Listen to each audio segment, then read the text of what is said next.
Et bonjour William Tay. Bonjour. Vous êtes le président du think tank Le Millénaire, un think tank qui se revendique d'inspiration gaulliste. Alors, actualité oblige, le président allemand Olaf Scholz est en Chine ce mardi. Il dit vouloir discuter avec le président chinois Xi Jinping d'une paix juste.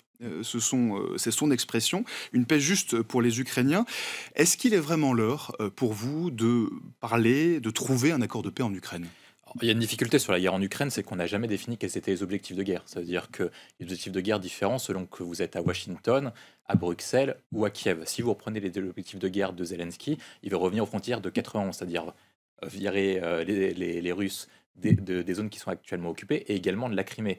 Or, Washington, dans le plan qu'avait proposé Joe Biden lorsque Zelensky est venu le voir à Washington, pense plutôt que c'est impossible de récupérer la Crimée, voire qu'il faut abandonner certains territoires, éventuellement le Donbass et Lugansk. Et les Européens n'ont actuellement défini aucune stratégie de guerre, si ce n'est que Poutine ne doit pas gagner, si on reprend les propos du président de la République lorsqu'il avait parlé de l'hypothèse d'envoyer des troupes françaises en Ukraine. Oui, alors Si par cas vous définissez pas d'objectif, en fait c'est compliqué de définir un objectif de paix dans la mesure où la paix, la diplomatie, la traduction d'un rapport de force militaire. Si actuellement vous faites la paix entre la Russie et l'Ukraine, c'est actuellement la Russie qui l'emportera et qui conservera son avantage territorial. Oui, c'est ça, parce que concrètement, aujourd'hui, la Russie, elle est tout de même en position de force dans ce Ouais. conflit.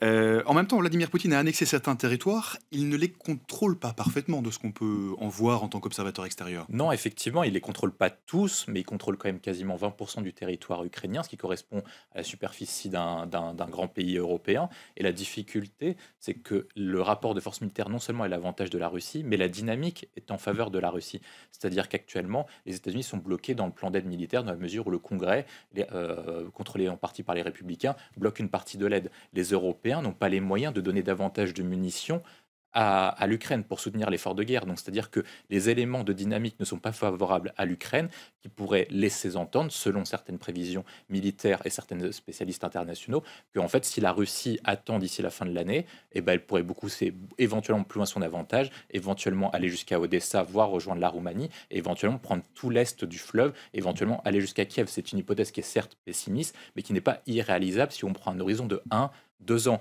Et il y a une dernière hypothèse qui doit faire peur également à l'Ukraine et à Zelensky, c'est le retour au pouvoir de Donald Trump qui a dit que si par cas il revenait à la Maison-Blanche, il prendrait moins de 24 heures pour signer un traité de paix. Si par cas il prend moins de 24 heures pour signer un traité de paix, ce sera un traité de paix défavorable à l'Ukraine et à Zelensky. Défavorable forcément aux Ukrainiens. Et vous l'avez dit, il y a pour le moment une enveloppe de 60 milliards de dollars qui est bloquée au Congrès américain. 60 milliards d'aides potentiellement à l'Ukraine. Alors parlons de la France. Notre pays continue à fournir des armes à l'Ukraine. La France a déjà fourni des canons César, plusieurs dizaines de blindés, des missiles. La liste a par ailleurs été rendue publique. Est-ce que pour vous, il faudrait aller plus loin ? Oui, il faut aller beaucoup plus loin parce que de toute façon, on a un point qui est essentiel, c'est que si par cas vous soutenez pas davantage l'Ukraine dans son rapport de force, l'Ukraine, selon nos analyses, va perdre d'une manière ou d'une autre. Soit elle perd actuellement, soit elle pourrait perdre davantage de territoire, éventuellement jusqu'à Odessa et comme j'ai dit, éventuellement jusqu'à Kiev. Donc il faut soutenir l'effort de guerre.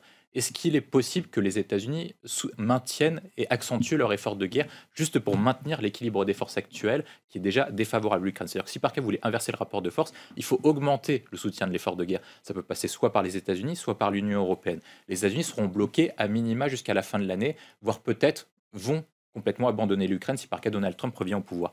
Donc il ne reste plus qu'un seul acteur capable de pouvoir soutenir davantage l'Ukraine, c'est l'Union européenne. Or, les seuls pays capables de pouvoir soutenir activement l'Ukraine d'un point de vue militaire sont plutôt l'Allemagne, la France et le Royaume-Uni. Mais actuellement, lorsque vous regardez les rapports que nous avons reçus depuis l'entrée en guerre de l'Ukraine, de la Russie contre l'Ukraine, eh ben on a vu qu'on n'avait pas les munitions nécessaires pour pouvoir maintenir un effort de guerre de plus d'une semaine. On a vu que l'Europe était complètement désarmée parce qu'elle avait profité des dividendes de la paix depuis la chute du mur de Berlin.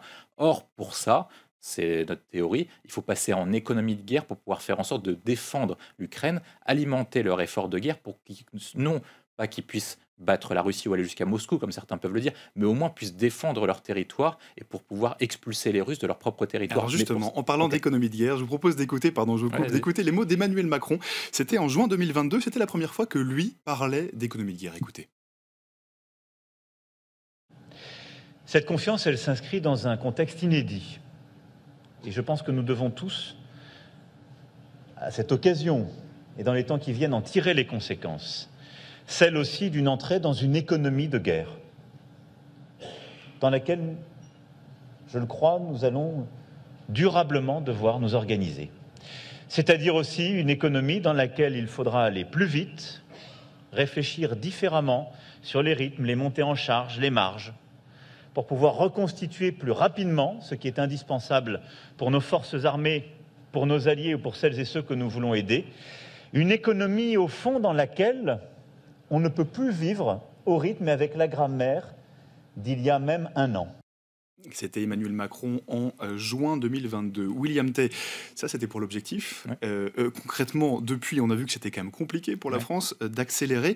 Est-ce que notre industrie de la défense a les moyens de monter en puissance ? C'est pas uniquement l'industrie de la défense. En fait, lorsqu'on veut passer en économie de guerre, il faut comprendre que c'est toute l'économie qui doit aller beaucoup plus vite, avec un objectif, celle de produire beaucoup plus, afin de soutenir la nécessité en termes de production sur un ensemble de secteurs qui concernent non pas uniquement l'industrie de défense, mais l'industrie également automobile, de textile, etc. Parce qu'il faut bien des uniformes et il faut un certain nombre d'équipements agricoles. Voilà, tout à fait, c'est un ensemble. La difficulté qu'a actuellement le président de la République, c'est qu'en fait, sur un certain nombre de secteurs, la France s'est désindustrialisée depuis une quarantaine d'années, donc depuis l'arrivée au pouvoir de François Mitterrand. La part du PIB dans l'industrie est passée de 20 à uniquement 13%. Donc si par cas vous voulez relancer l'industrie de guerre, en fait, il faut relancer quasiment toute l'industrie. Or, il y a certains secteurs, comme l'automobile, comme le textile, qui ont baissé leur production de 51, voire de 13%, et qui sont vitaux pour passer en économie de guerre. Et c'est ça le premier point, c'est-à-dire que pour passer en économie de guerre, il faudrait réindustrialiser le pays. Mais or, lorsque vous lancez des sujets et vous lancez plusieurs émissions sur les questions industrielles, vous voyez bien que les difficultés de la France à pouvoir se réindustrialiser, il y a beaucoup de gens qui veulent réindustrialiser, mais on n'a pas de plan précis pour pouvoir réindustrialiser, parce qu'il faudrait changer les normes actuelles qui limitent les capacités industrielles, il faudrait pouvoir relancer la production, il faut pouvoir changer également la fiscalité. Donc il y a un certain nombre de champs qu'il faudrait mettre en place pour pouvoir arriver au vœu de passer Mais ce que vous nous dites concrètement, William Tay, c'est que fournir des armes en Ukraine, finalement, soutenir un effort de guerre, transformer notre économie, ce serait presque une bonne opportunité pour la France ? Moi, je pense que ça rapportera beaucoup de l'argent à la France. Le premier point, c'est que de toute façon, on est obligé de le passer parce qu'on n'est plus dans la même époque que celle a été vendue par Francis Fukuyama avec la fin de l'histoire en 1990. C'est-à-dire qu'il pensait qu'à terme, on arrivait sur l'inévitable victoire des démocraties libérales du capitalisme de marché. Or, ce qu'on voit actuellement et ce qui a été marqué par le retour du tragique en Europe, c'est qu'on assiste à deux éléments précis. C'est que, on assiste au réveil des empires. Il y a des empires qui ont des volontés impérialistes de domination sur certaines géographiques. La Russie sur l'Europe de l'Est et sur le Caucase. Il y a également la Turquie qui rêve de revenir à l'Empire ottoman. Et vous allez parler de l'Iran également. Donc il y a un certain nombre d'acteurs qui veulent avoir des ambitions beaucoup plus fortes. Et je ne parle même pas de la Chine qui aimerait devenir première puissance mondiale. Oui, donc on est dans un monde, dans un univers international qui est compliqué, où on retourne du conflit. Et le deuxième point, c'est que les crises et les conflits apparaissent de manière beaucoup plus récurrente ces dernières années, ce qui oblige en fait à un passage à l'économie de guerre, dans la mesure où il faut se prévenir et pour pouvoir faire face à ces hypothétiques conflits. Si par cas, admettons que vous avez un conflit actuellement au Sahel, ce qui est grandement possible à travers les différents coups d'État ou les opérations menées par Wagner. Si par cas, vous avez une opération de déstabilisation au Maghreb ou au Moyen-Orient, vous avez quand même un point qui est quand même différent par rapport aux années 2000. C'est-à-dire que les États-Unis ont opéré ce qu'on appelle le changement de pivot stratégique, c'est-à-dire qu'ils se concentrent sur l'Indo-Pacifique. Petit à petit, dans les années à venir, les États-Unis vont se retirer de cette zone du monde. Qui restera-t-il pour défendre les intérêts français et européens, voire de l'OTAN ? Il ne restera plus que la France, parce qu'il n'y a que deux armées qui sont viables, peut-être trois, la France, la Grande-Bretagne et l'Allemagne. Or, le Royaume-Uni a choisi un autre horizon que l'horizon européen en choisissant le Brexit, donc il ne reste plus que deux économies capables de le faire, la France et l'Allemagne. En même temps, William Tay, je vais me faire un peu l'avocat du diable, mais vous nous parlez d'industrie de guerre, ce sont les mots d'Emmanuel Macron, vous dites que ça pourrait faire du bien à l'industrie française, à l'économie française. En même temps, l'économie française, elle croule sous la dette pour le moment. On nous annonce 10 milliards au moins d'économies. Où est-ce qu'on va trouver de l'argent concrètement pour investir ? Vous avez souligné le bon point. Le premier point que je voulais marquer, c'était la difficulté industrielle. Et le deuxième point, c'était notre déficit public qui est trop élevé, parce que le passage à l'économie de guerre supposerait qu'on augmente notre part du budget de la défense de 3 à 4%, ce qui représentait un investissement soit de 30 milliards d'euros, soit de 60 milliards d'euros par an supplémentaire. Or, pour trouver ces 30 à 60 milliards d'euros, qui sont des dépenses productives, il faut quand même rappeler que si par cas vous investissez 1 euro dans les budgets de la défense, ça vous rapportera 2 euros d'ici 10 ans. Donc c'est des dépenses qui rapportent de l'argent. Et puis je ne parle pas des innovations, etc., qui permettent de faire ce qu'on appelle le nivellement par le haut. C'est l'investissement de long terme. Exactement. Le point, c'est qu'il faudrait réorienter une partie de nos dépenses qui sont beaucoup trop élevées. Je pense notamment aux dépenses sociales qui représentent 33% de notre PIB et qui malheureusement sont inefficientes. Parce que lorsque vous prenez les dépenses sociales, en comparaison avec les dépenses militaires. Je vous ai dit, les dépenses militaires rapporteront 1 euro dépensé, repartiront 2 euros. Les dépenses sociales représentent plus de 700 milliards d'euros. Et pourtant, on a toujours 10 millions de pauvres. C'est-à-dire qu'il y a quand même une difficulté. Ce n'est pas des dépenses qui sont forcément efficientes dans la mesure où on investit beaucoup d'argent. Et il y a toujours des personnes qui sont malheureusement en situation plus inefficiente dans le territoire. Et j'aimerais vous interroger aussi sur la position française de manière générale dans ce conflit. William Tay, votre think tank Le Millénaire, c'est un think tank qui se revendique d'inspiration gaulliste. La position française dans ce conflit, elle a évolué. En 2 ans, Emmanuel Macron est passé de la volonté de ne pas humilier la Russie, c'était ces mots, à la suggestion récente d'envoyer des troupes à Kiev et tout en parlant d'économie de guerre. Les réponses du gouvernement français, est-ce qu'elles sont à la hauteur selon vous aujourd'hui ?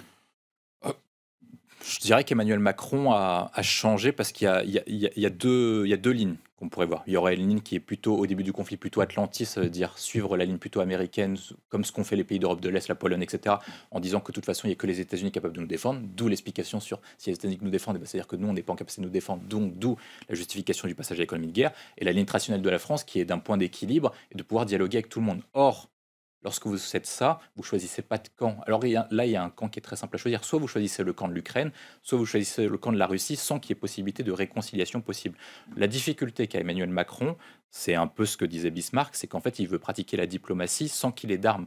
Or la diplomatie sans les armes, c'est comme la musique sans les instruments, c'est-à-dire qu'il veut intervenir dans le conflit, mais la France n'a pas les capacités de peser concrètement. C'est-à-dire que est-ce qu'on a la capacité de pouvoir dialoguer à Vladimir Poutine et lui apporter les garanties nécessaires si par cas on veut l'amener à la table des négociations en disant on peut apporter garanties nécessaires sur le fait que l'Ukraine ne rentre ni dans l'OTAN ni dans l'Union européenne, ce qu'avait proposé notamment Erdogan il y a 2 ans lorsqu'il voulait se le faire médiateur entre la Russie et l'Ukraine. Et sur l'autre côté, c'est-à-dire le fait de pouvoir soutenir, être en première ligne au soutien à Zelensky, est-ce que la France aujourd'hui est le premier acteur qui soutient activement l'effort de guerre ukrainien, que ce soit dans le déploiement des armes, dans l'aide financière ou dans l'aide humanitaire capable de permettre à l'Ukraine de pouvoir se défendre et d'alimenter son effort de guerre. Et c'est ça la grande difficulté, c'est que la France n'a pas les moyens de son ambition, n'a pas les moyens de pouvoir mener une diplomatie qui est très forte parce que la France s'est quand même désarmée sur beaucoup de secteurs depuis quelques années. Quels sont les principaux freins aujourd'hui pour vous au passage de la France en une économie de guerre ? Alors le premier, c'est ce que j'évoquais, c'est le retard industriel qu'on a pris. C'est-à-dire que vous avez 3 retards qui sont spécifiques. Le premier, c'est que notre base industrielle est très faible, notamment sur l'automobile, le textile, etc. Il faudrait relancer tout ça avant de pouvoir passer à l'économie de guerre. Le deuxième point, c'est que la volonté de passage à une économie de guerre traduit un objectif de passer à une économie de guerre entre 1 et 2 ans. Or, pour relancer notre production industrielle sur l'ensemble de ces secteurs, il faudrait viser entre 7 et 9 ans, ce qui crée un décalage énorme entre la volonté de passage de l'économie de guerre à une réalité concrète. Oui, c'est sur du temps long qu'on investit. Normalement, c'est sur du temps long et surtout qu'on n'est plus sur la même base qu'avant. Pour donner un exemple, je crois qu'en 1936, lorsque Bloom veut passer en économie de guerre, je crois qu'il met 6 mois ou 1 an. Lorsque les États-Unis passent en économie de guerre en 1941 ou 1942, ils mettent 2 mois à passer en économie de guerre. Nous, il faudrait entre 7 et 9 ans. Et en même temps, au moment du Covid, on est passé très rapidement à une situation de soutien à l'économie, de soutien massif à l'économie. En fait, justement, quand vous regardez précisément, on a vu, c'est le troisième point qui pose problème, c'est qu'on a une capacité d'adaptation qui est très faible. Lorsque vous citez qu'on était en capacité de pouvoir produire des masques, etc., avec des usines qui n'étaient pas capables de le faire, en fait, ça a mis beaucoup plus de temps que prévu et on a été obligé, malgré tout, de pouvoir importer beaucoup de masques et beaucoup de produits venant de l'étranger et notamment de la Chine. C'est-à-dire que notre capacité d'adaptation est beaucoup moins forte que par le passé. Il va être beaucoup plus difficile pour nous de transformer une usine qui bâtit l'électroménager en une usine capable de produire des outils d'industriels et de défense. Mais donc ce que vous nous dites, William Tay, c'est que concrètement, on n'est pas très bien parti quand même. On n'est pas très bien parti, mais il y a toujours... De toute façon, il faut un cap. C'est-à-dire que lorsque vous dites « nous, on veut passer en économie de guerre », les gens vont commencer à se dire « tiens, c'est rentable de passer en économie de guerre ». Donc, inévitablement, les industriels de défense, les PME, les ETI vont se dire qu'il y a une opportunité et vont diriger leur production vers ce qui est possible, considéré comme rentable. Si par cas vous vous dites, dans les années à venir, la France va investir 30 milliards d'euros de plus sur l'industrie de défense ou 60 milliards de plus, si par cas vous passez à 4% de part de défense dans le PIB, inévitablement, des gens vont se dire 30 à 60 milliards d'euros de plus dans l'économie, c'est des opportunités économiques. Donc on va diriger notre économie pour profiter de cette manne financière. Et il y a un deuxième point qui est important, c'est que si la France va investir davantage, il est inévitable que les pays européens vont investir davantage. Vous avez vu qu'il y a un retour du tragique en Europe. J'ai évoqué la situation des conflits, notamment si vous prenez la Grèce, notamment les litiges avec la Turquie par exemple. Et certains pays d'Europe de l'Est vont faire de même. Si par cas, ils pensent et je pense que ça va être le cas, que les États-Unis vont se retirer de cette zone du monde,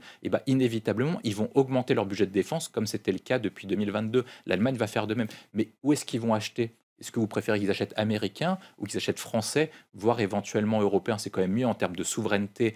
Lorsque on dit qu'on ne veut pas être dépendant de puissances extérieures, qu'on achète européen et même acheter français, plutôt que d'acheter auprès de puissances étrangères qui nous limiteraient en termes d'autonomie, de diplomatie et de positionnement militaire. C'est ça l'enjeu. Mais pour ça, il faut donner une vision qui est claire. Ensuite, après, le temps que ça marche et le temps que ça prenne, ça prendra le temps nécessaire. Sachant qu'en attendant, les Ukrainiens, concrètement, eux, ils ont besoin d'armes, mais d'armes tout de suite.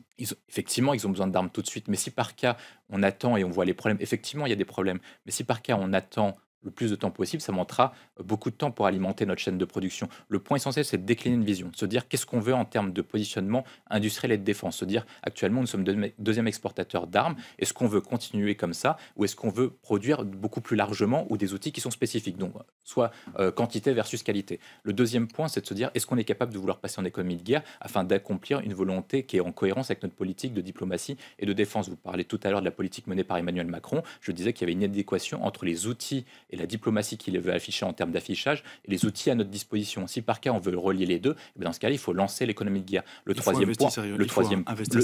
troisième point, c'est que si par cas vous passez en économie de guerre, et toute notre industrie de défense et même l'industrie généralement va être poussée par en avant et on va pratiquer ce qu'on appelle le nivellement par le haut. Et autre point, c'est que l'ensemble de l'économie va en profiter, que ce soit en termes d'innovation et de recherche, que ce soit en termes de progrès scientifique, parce qu'il y a un point qui est important dans le nouveau monde, c'est que nous avons une guerre à la concurrence technologique. Et les pays qui vont gagner la guerre technologique vont être ceux qui vont avoir un avantage économique, militaire et diplomatique. Ce seront le plus important possible. Ceux qui auront investi, évidemment. Merci beaucoup, William Tay.